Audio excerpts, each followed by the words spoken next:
Hi, நான் இன்றைக்கி இங்கே செய்கிறது ஒரு பாயசம். இது தாங்க பாலடை. இந்த பாலடை வச்சுன்னு தான் நான் இன்றைக்கி பாயசம் செய்கிறேன். இனி இதுக்கு என்னென்ன தேவைன்றது பார்க்கலாம். பாலடை 100 கிராம், வெல்லம் 150 கிராம், தண்ணி தேவையான அளவுக்கு, சவ்வரிசி தேவையான அளவுக்கு, பால் தேவையான அளவுக்கு,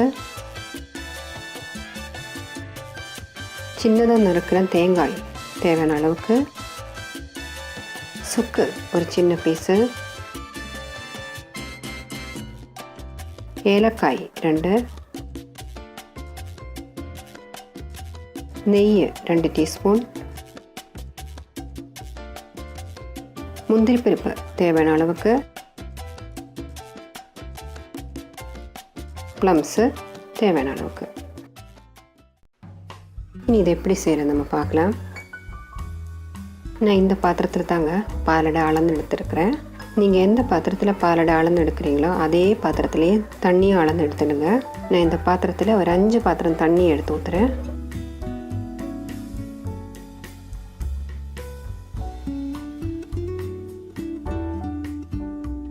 இப்போ நம்ம இந்த தண்ணியை கொஞ்சம் கொதிக்க வச்சிடலாம். அது வரைக்கும் நம்ம கொஞ்சம் நேரம் வெயிட் பண்ணுவோம். பாருங்கள், தண்ணி நல்லா கொதிச்சாச்சு. நான் இப்போ இந்த பாலடையை சேர்த்து கொடுக்குறேன். பாலடை சேர்த்ததும் நல்லா மிக்ஸ் பண்ணிவிடுங்க, இல்லைன்னா அது பாத்திரத்தினோட அடியில் பிடிச்சிக்கும். இனி நம்ம இதை நல்லா கொதிக்க வச்சிடணும்.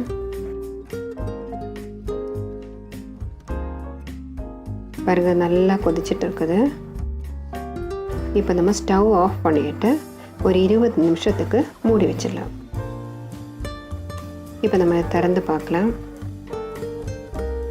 இந்த பாலடை மூடி வைக்காமல் கூட வேக வச்சிடலாம். ஆனால் அது கொஞ்சம் நேரம் ஆகும். அது மட்டும் இல்லை, அந்த பேக்கெட்டு மேலே எழுதியிருக்கிறது கூட பாலடை போட்டு கொதித்த பிறகு ஒரு 20 நிமிஷத்துக்கு மூடி வைக்கிறதுக்கு தான் அது மேலே கூட எழுதியிருக்கிறாங்க. அதே தான் நானும் இங்கே செஞ்சுருக்கிறேன். இப்போ நம்ம இந்த தண்ணி எல்லாம் வடிகட்டிட்டு நல்லா அந்த பாலடையை வாஷ் பண்ணி எடுத்துடலாம். பாருங்கள், நான் அந்த பாலடையெல்லாம் நல்லா வாஷ் பண்ணி எடுத்துருக்கிறேன். வெல்லம் நான் கொஞ்சம் தண்ணியில் கரைச்சி வச்சுருந்தேன். இப்போ அதை ஊற்றுறேன். இனி இது நல்லா ஒரு முறை கொதிக்கட்டும். அது வரைக்கும் நம்ம வெயிட் பண்ணலாம். பாருங்கள், நல்லா கொதிச்சுன்னு இருக்குது. இப்போ நான் சவ்வரிசியும் வேக வச்சதை சேர்த்து கொடுக்குறேன். நான் சொல்லியிருந்தேன் இல்லையா, ஒரு நாள் முன்னாலேயே நான் சவ்வரிசியெல்லாம் வேக வச்சு ஃப்ரிட்ஜில் வச்சுடுவேன். அதை எடுக்கும்போது கொஞ்சம் கெட்டியாக இருக்கும். நம்ம கொஞ்சமாக தண்ணி ஊற்றிட்டு கையால் கொஞ்சம் நல்லா பிசைஞ்சு எடுத்தால் போதும். அது நல்லா உதிராக வந்துடும். இப்போ இன்னும் கொஞ்சம் நேரத்துக்கு நம்ம கொதிக்க வச்சிடலாம். பாருங்கள், நல்லா கொதிச்சுட்டு இருக்குது. இப்போ நான் இதில் தேவையான அளவுக்கு பால் ஊற்றுறேன். நான் அந்த பாலோட அளந்த அதே பாத்திரத்தில் தான் ஒரு பாத்திரம் பால் இதில் ஊற்றுறேன். உங்களுக்கு பால் இன்னும் அதிகமாக தேவைப்பட்டுச்சுன்னா ஊற்றிடுங்க. ஏன்னா இந்த பாலோட பிரதமன் சில்லுன்னு ஆகும்போது ரொம்ப கெட்டியாக தெரியும் நம்மளுக்கு. அதனால பால் தேவையான அளவுக்கு ஊற்றிடுங்க. இப்போவே கூட ஊற்றிக்கலாம் நீங்கள். அப்படி இல்லைன்னா சாப்பிட்ற டைமில் தேவைப்பட்டுச்சுன்னா பால் கொஞ்சம் சூடு பண்ணி ஊற்றினா கூட போதுங்க. இப்போ பால் ஊற்றுனதெல்லாம் கொஞ்சம் கொதித்து நல்லா வேகணும். இது அந்த மாதிரியே உங்களுக்கு ஸ்வீட்டு அதிகமாக தேவைப்பட்டுச்சுன்னா நீங்கள் இன்னும் கொஞ்சம் வெல்லம் ஆட் பண்ணிக்கலாம். அப்படி இல்லை, நீங்கள் உங்களுக்கு எல்லாம் செஞ்சு முடிச்சதுக்கப்புறமா தான் ஸ்வீட்டு கம்மியாக இருக்குது அப்படின்னு தோணிச்சுன்னா அதுக்கு பதிலாக சர்க்கரை ஆட் பண்ணிக்கோங்க. இதை நல்லா மிக்ஸ் பண்ணிகிட்டே கொதிக்க வச்சுருந்தாங்க. இல்லைன்னா பாலடை இருக்கிறதுனால சீக்கிரமாக அடி பிடிச்சிக்கும். இப்போ இது ரெடி ஆகிட்டுருக்குது. நம்ம இறக்கி வச்சுட்டு கேஷ்யூ ப்ளம்ஸ் எல்லாம் வறுத்து போடலாம். நான் ஒரு கடாய் சூடு பண்ண வச்சுருக்கிறேன். கடாய் சூடானதும் நான் அதில் 2 டீஸ்பூன் நெய் ஊற்றிடுறேன்.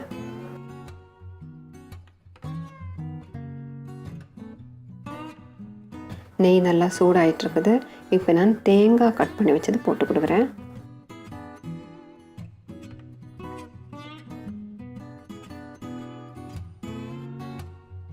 தேங்காயெல்லாம் நல்லா ஃப்ரை ஆகிட்டுருக்குது. இப்போ நம்ம கேஷ்யூ போட்டு கொடுத்துலாம்.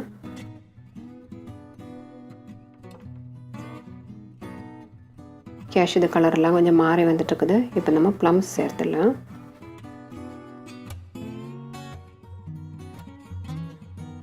இப்போ இதெல்லாம் ரெடி ஆயிடுச்சு. நம்ம பாயசத்தில் சேர்த்து கொடுத்துலாமா?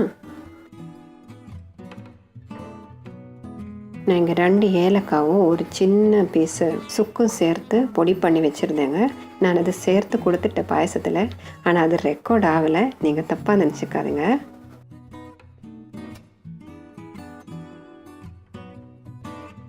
நீங்கள் எல்லோரும் இது செஞ்சு பாருங்கள். உங்களுக்கு இந்த வீடியோ பிடிச்சிருந்தா லைக் பண்ணுங்கள், ஷேர் பண்ணுங்கள், சப்ஸ்கிரைப் பண்ணுங்கள்.